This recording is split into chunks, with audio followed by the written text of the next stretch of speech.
Assalamualaikum warahmatullahi wabarakatuh. Kami dari kelompok 2 ingin mempresentasikan tentang asuhan keperawatan trauma dada. Kelompoknya ada Maulida Nur Alfaini, Lalis Latifah, Zia Fauziah, dan Ahmad Nur Zaman. Di sini ada definisi. Trauma adalah luka atau cedera fisik lainnya atau cedera fisiologis akibat gangguan emosional yang hebat, menurut Nugroho 2015. Trauma toraks adalah luka atau cedera yang mengenai rongga toraks yang dapat menyebabkan kerusakan pada dinding toraks ataupun isi dari cavum toraks yang disebabkan oleh benda tajam atau benda tumpul dan dapat menyebabkan keadaan gawat toraks akut, menurut Sdoyo 2010. Di sini ada etiologi. Trauma pada toraks dapat dibagi dua, yaitu oleh karena trauma tumpul 65% dan trauma tajam 34,9%, menurut Ekpe dan EU 2014. Penyebab trauma toraks tersering adalah kecelakaan kendaraan bermotor 63-78%, menurut Saik et al. 2010. Dalam trauma akibat kecelakaan ada 5 jenis benturan yang berbeda, yaitu depan, samping, belakang, berputar, dan terguling, menurut Sudoyo 2010. Trauma toraks dapat mengakibatkan kerusakan pada tulang kosta dan sternum, rongga pleura, saluran nafas intratoraks, dan parenkim paru. Kerusakan ini dapat terjadi tunggal ataupun kombinasi tergantung dari mekanisme cedera, menurut Sudoyo 2010. Di sini ada gejala trauma dada.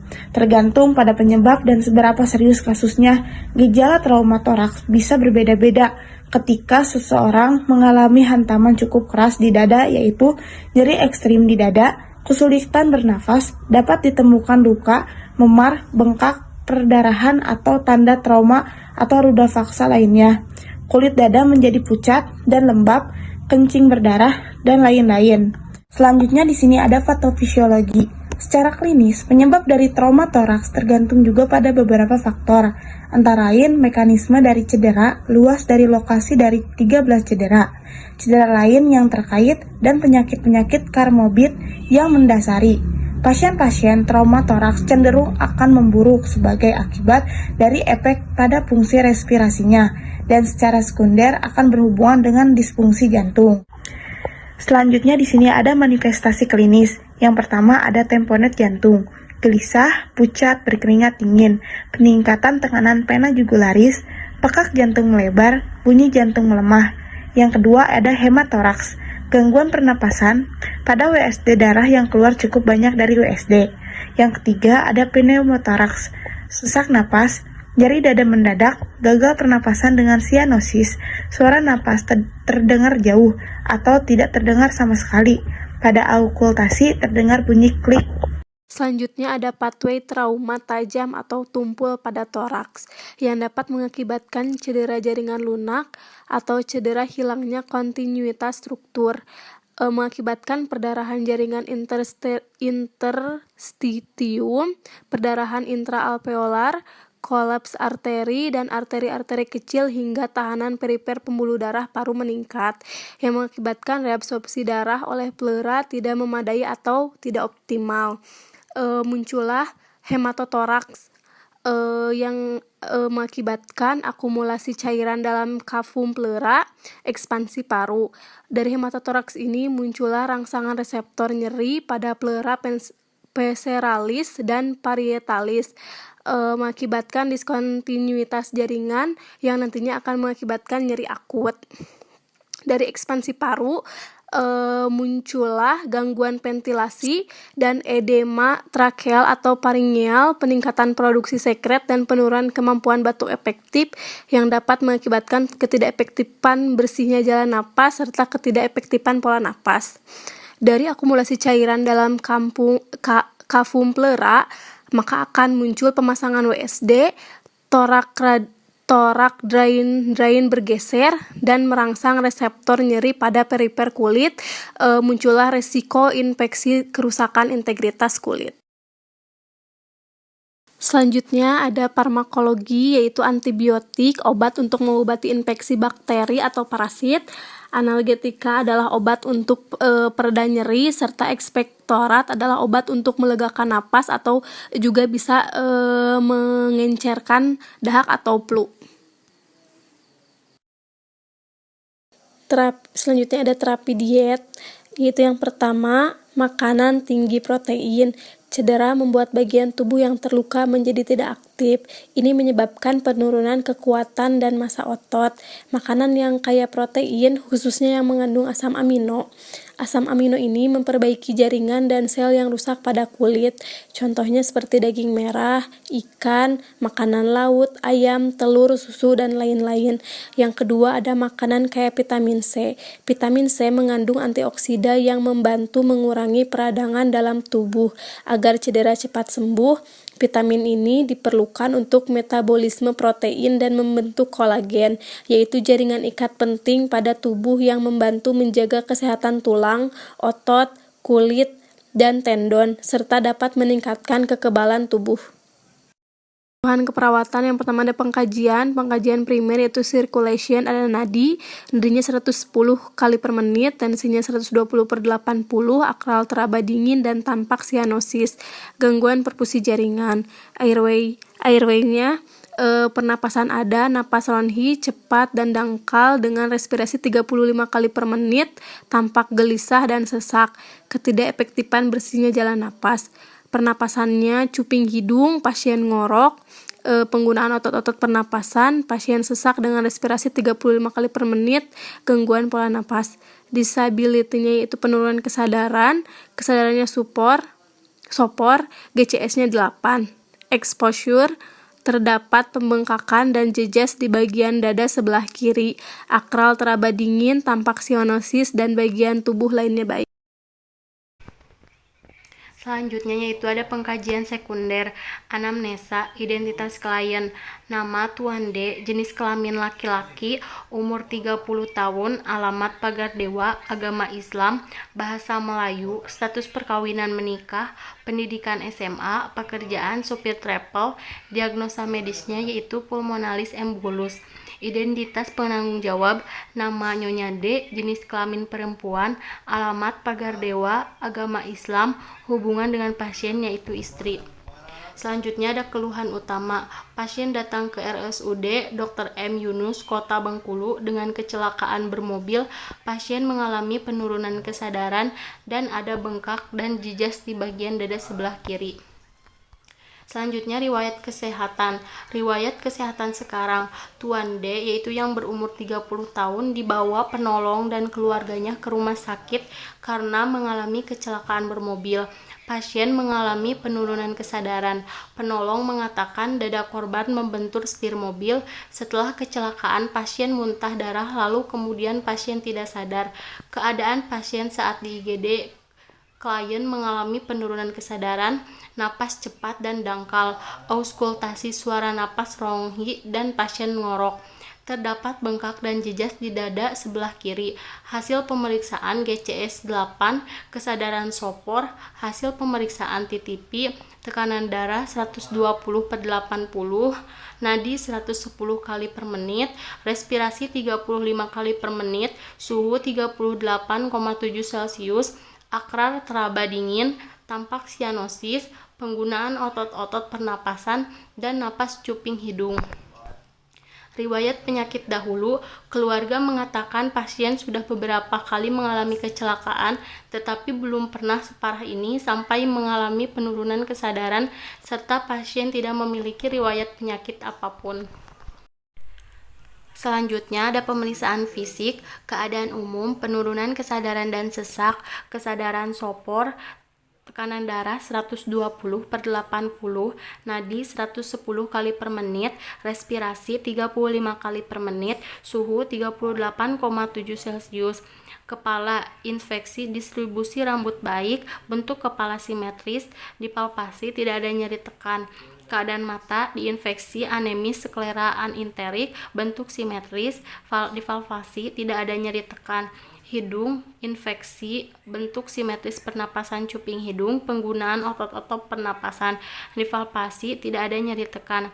Telinga, diinfeksi, bentuk simetris, terdapat darah, dipalpasi, ada lesi dan nyeri tekan. Mulut, infeksi, bentuk simetris, sianosis, serta keduanya darah, segar dan lendir. leher diinfeksi bentuk simetris, tidak ada pembengkakan kelenjar tiroid, tidak dicurigai fraktur servikal, dipalpasi, tidak ada nyeri tekan, tidak ada pembengkakan. Selanjutnya, torak diinfeksi bentuk tidak simetris, terdapat jejas dan bengkak, pergerakan dinding dada tidak simetris, terdapat otot bantu pernafasan, dipalpasi, terdapat nyeri tekan dan ada pembengkakan, diaukustasi, bunyi napas rongs, suara ngorok, frekuensi napas 30 kali per menit, perkusi snoring. Abdomen diinfeksi bentuk simetris, tidak ada jejas, dipalpasi, ada nyeri tekan pada suprapubik, diauskultasi, bising usus normal 12 kali per menit, diperkusi timpani. Keadaan genitalia diinfeksi bersih, tidak ada kelainan, terpasang kateter Spolbles. Ekstremitas atas diinfeksi simetris, tidak ada pembengkakan dan terpasang ada jejas di tangan kanan, terpasang infus di tangan kiri, fleksi dan ekstensi, dipalpasi, tidak ada nyeri tekan. Ekstremitas bawah diinfeksi simetris, tidak ada pembengkakan, dipalpasi, tidak ada nyeri tekan. Data tambahan pasien yaitu data psikologi. Keluarga bisa diajak bekerja sama dengan baik dalam proses keperawatan. Data sosialnya, hubungan keluarga dan klien baik, terlihat dari keluarga yang selalu menunggu klien. Data spiritualnya yaitu klien beragama Islam, keluarga selalu berdoa untuk kesembuhan klien. Di sini ada diagnosa keperawatan. Yang ke-1, ketidakefektifan bersihan jalan napas berhubungan dengan sekret yang berlebih, gumpalan darah yang menghalangi pernapasan. Yang kedua, gangguan pola napas, dyspnea berhubungan dengan penurunan kemampuan paru. Yang ketiga, gangguan pertukaran gas berhubungan dengan ketidakseimbangan ventilasi dan perfusi. Di sini ada intervensi. Diagnosa keperawatan. Yang ke-1, ketidakefektifan bersihan jalan napas berhubungan dengan sekret yang berlebih, gumpalan darah yang menghalangi pernapasan. Definisi, ketidakmampuan untuk membersihkan sekresi atau obstruksi dari saluran pernapasan untuk mempertahankan kebersihan jalan napas. Dan di sini ada tujuan dan kriteria. Poin ke-1, status pernapasan pertukaran gas. Kedua, airway status. Kriteria hasil. Yang ke-1, suara napas bersih, tidak ada cyanosis, mampu bernapas dengan mudah. Kedua, menunjukkan jalan napas dengan pasten, irama napas dalam rentang normal, tidak ada suara napas abnormal. Ketiga, mampu mengidentifikasi dan mencegah faktor yang menghambat jalan napas. Di sini ada intervensi. Poin ke-1, pastikan kebutuhan oral atau suction. Auskultasi suara napas sebelum dan sesudah suction. Memberikan oksigen menggunakan nasak kanul. Monitor status napas dan oksigen. Buka jalan napas gunakan teknik Chenleif. Posisikan pasien untuk memaksimalkan ventilasi, keluarkan sekret dengan cara suction, monitor respirasi dan status oksigen. Nah, diagnosa keperawatan yang kedua, gangguan pola napas dyspnea berhubungan dengan penurunan kemampuan paru. Definisi, inspirasi dan ekspirasi yang tidak memberi ventilasi. Tujuan dan kriteria, respiratory status, ventilation, respiratory status airway, patensi, vital sign status. Kriteria hasil. Yang ke-1, mendemonstrasikan batuk efektif dan suara napas yang bersih, tidak ada cyanosis dan dyspnea, mampu mengeluarkan sputum, mampu bernapas dengan mudah, tidak ada postpaid lives. Kedua, menunjukkan jalan napas paten, klien tidak merasa tercekik, irama napas, frekuensi pernapasan dalam rentang normal, tidak ada suara napas abnormal. Ketiga, tanda-tanda vital dalam rentang normal, tekanan darah, nadi, pernapasan. Intervensinya, airway management. Poin ke-1, buka jalan napas, gunakan teknik Chenleif atau jauh terus bila perlu. Posisikan pasien untuk memaksimalkan ventilasi, lakukan fasioterapi dada jika perlu. Keluarkan sekret dengan batuk atau suction. Auskultasi secara napas, catat adanya suara tambahan, atur intake untuk cairan mengoptimalkan keseimbangan, monitor respirasi dan status 02. Di sini ada respiratory monitoring. Monitoring rata-rata kedalaman irama dan usaha respirasi. Kedua, catat gerakan dada, amati ke simetrisan, penggunaan otot tambahan, reaksi otot supraclavikular dan interkoatal. Auskultasi suara napas, catat area penurunan atau tidak adanya ventilasi dan suara tambahan. Diagnosa keperawatan yang ketiga, gangguan pertukaran gas berhubungan dengan ketidakseimbangan ventilasi dan perfusi. Definisi, kelebihan atau defisit pada oksigenasi atau eliminasi karbon dioksida pada membran alveolar kapiler. Tujuan dan kriteria: respirasi status gas exchange, respiratory status ventilation, vital sign status. Kriteria hasil ke-1 mendemonstrasikan peningkatan ventilasi dan oksigenasi yang adekuat. Kedua, memelihara kebersihan paru-paru dan bebas dari tanda-tanda distres pernapasan. Ketiga, mendemonstrasikan untuk efektif dan suara napas yang bersih. Tidak ada cyanosis dan dyspnea. Mampu mengeluarkan seputum, mampu bernapas dengan mudah, tidak ada passed lips. Tanda-tanda vital dalam rentang normal. Di sini ada intervensi airway management. Poin ke-1, buka jalan napas, gunakan teknik chain life atau jauh terus bila perlu. Posisikan pasien untuk memaksimalkan ventilasi, lakukan fisioterapi dada jika perlu. Keluarkan sekret dengan batuk atau suction. Auskultasi suara napas, catat adanya suara tambahan. Atur intake untuk cairan mengoptimalkan keseimbangan. Monitor respirasi dan status. 02. Respiratory monitoring. Poin ke-1, monitoring rata-rata kedalaman irama dan usaha respirasi. Catat gerakan dada, amati kesimetrisan penggunaan otot tambahan, reaksi otot supraartikular dan interkostal. Terus monitor suara napas seperti dengkur, auskultasi suara napas, catat ada penurunan, tidak adanya ventilasi dan suara tambahan. Mungkin sekian dari kelompok kami. Terima kasih. Wassalamualaikum warahmatullahi wabarakatuh.